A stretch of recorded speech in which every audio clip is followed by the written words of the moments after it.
کیسے؟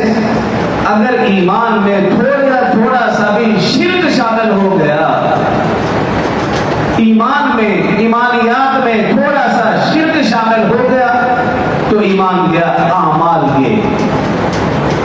قرآن پاک میں اللہ رب العزت فرمائے افحسب الذین کفروا ان یتخذوا عبادی من دونی اولیاء، کیا کافروں نے گمان کر رکھا ہے کہ وہ مجھے چھوڑ کر میرے بندوں کو معبود بنا لے؟ انا اعتدنا جہنم للکافرین نزلا، اللہ فرمایا ہم نے ان کے لیے جہنم کو تیار کر رکھا۔ اللہ کو چھوڑ کر جب بندوں کو معبود بنائیں گے تو اس کا ٹھکانہ جہنم۔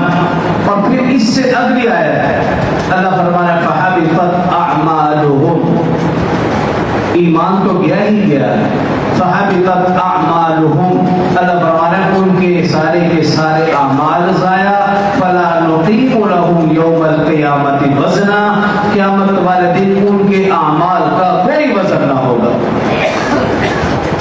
تو ایمان اور اعمال صالح یہ دونوں لازم و ملزوم ہیں اور ایک دوسرے کے ساتھ جڑے ہوئے ہیں۔ ایمان مضبوط ہوگا تو اعمال صالحہ مضبوط ہوں گے، اور اگر ایمان کمزور تو پھر اعمال کمزور۔ اگر ایمان میں تھوڑا سا بھی شرک شامل ہو گیا تو پھر ایمان بھی گیا اور اعمال صالحہ بھی گئے، دونوں ختم۔ اور پھر شرک تو ایسا معاملہ ہے، اللہ رب العزت نے اس کے متعلق فرمایا ان الشرک لظلم عظیم، اس کائنات کا سب سے بڑا ظلم جو ہے وہ شرک ہے۔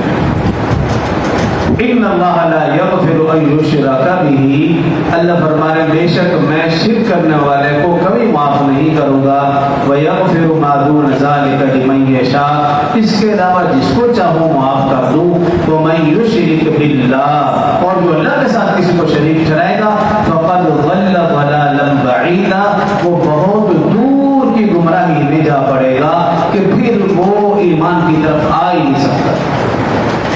انہ من یشرک باللہ، جو شخص اللہ کے ساتھ کسی کو شریک ٹھہرائے گا فقد حرم اللہ علیہ الجنہ، اللہ فرمایا اس پر جنت حرام ہے، ومأواہ النار، اور اس کا ٹھکانہ جہنم ہے، وما للظالمین من انصار، اور اللہ ظالموں کا کبھی بھی مددگار نہیں ہو سکتا۔